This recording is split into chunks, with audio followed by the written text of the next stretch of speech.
Conselheiro Luiz Moreira, ainda da relatoria de Vossa Excelência, chama a julgamento o item 86 da pauta, o PCA 804 de 2011, em que é requerente Marcos Antônio Moura de Barros e requerido o Ministério Público do Estado do Espírito Santo.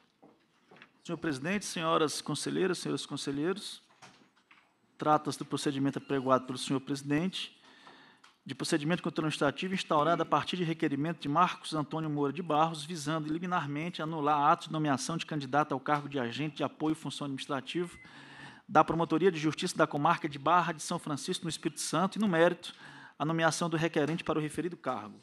Alega o requerente que prestou concurso para a Procuradoria-Geral de Justiça do Estado do Espírito Santo para o cargo de agente de apoio, função administrativa, em primeira opção para a Promotoria de Justiça da Comarca de Barra de São Francisco, no Espírito Santo, e que constatou que a candidata Arilda Mara Ferreira Silva, aprovada em primeiro lugar para o referido cargo, exercia cargo comissionado de gerente de coordenação de recursos humanos na respectiva promotoria. Sustenta ainda que a candidata, no início do prazo de inscrição, fazia parte da Comissão Especial de Lotação de Vagas, como membro titular, e que somente foi substituída em 25 de abril de 2011, quando já abertas as inscrições. O presente procedimento foi instruído inicialmente com cópia de documentos alusivos ao referido concurso, folhas 5 a 34.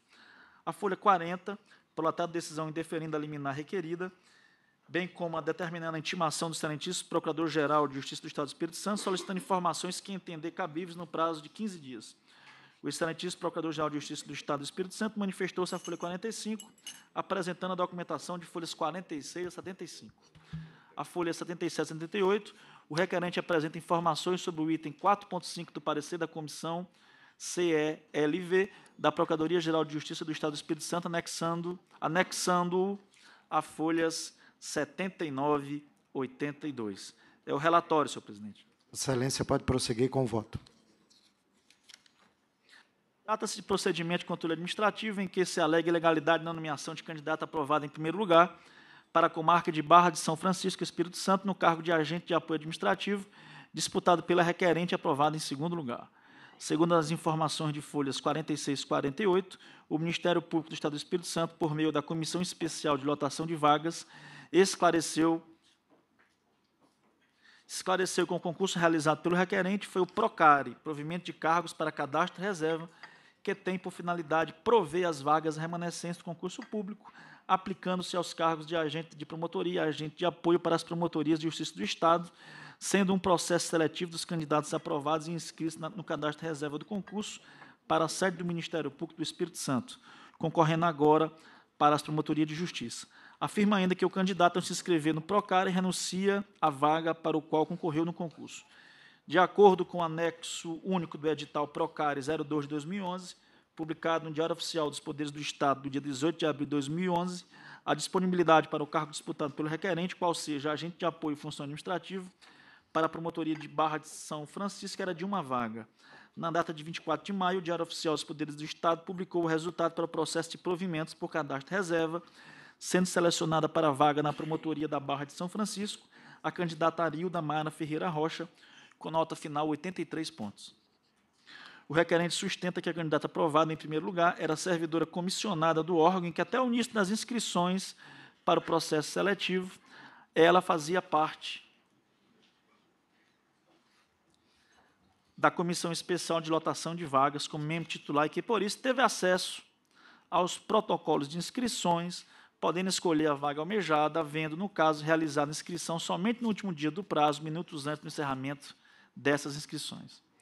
É de se verificar pelos documentos de folha 12 e 13 e pelas informações de folhas 46 e 48 que a senhora Arilda Rocha realmente faz parte do quadro de servidores do Ministério Público do Espírito Santo e ainda, segundo folhas 15 e 16, participava da Comissão Especial de Lotação de Vagas, havendo sido substituída nessa comissão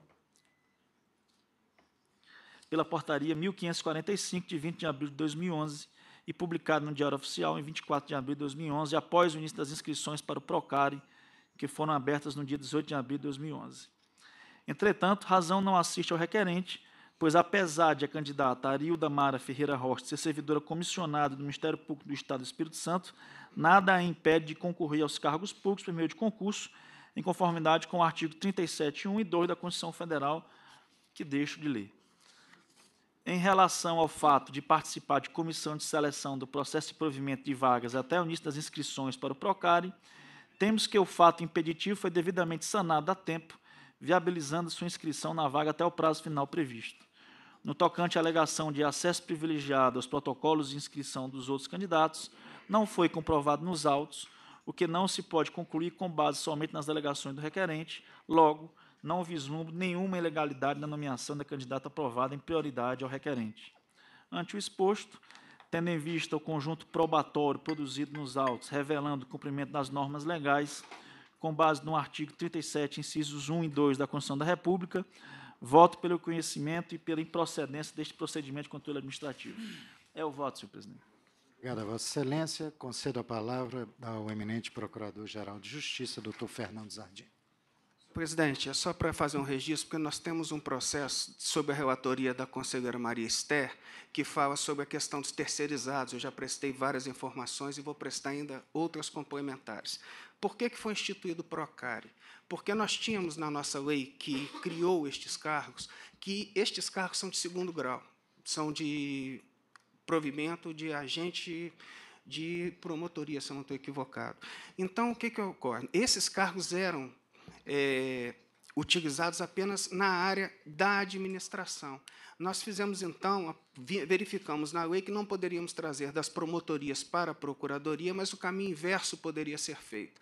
Só que nós não poderíamos também, já que os candidatos fizeram para essa parte administrativa da instituição, mandá-los de ofício para as promotorias do interior do Estado. Então, foi feito esse provimento de cargos, né, por cadastro de reserva, onde os editais eram publicados das vagas e eles tinham a oportunidade de renunciar àquelas vagas ali para poder, então, suprir a necessidade das promotorias. Isso se deu justamente para que nós possamos encerrar os contratos de terceirização. Para as Vossas Excelências terem uma ideia, ontem, nós, de um contrato de 130, demitimos 70.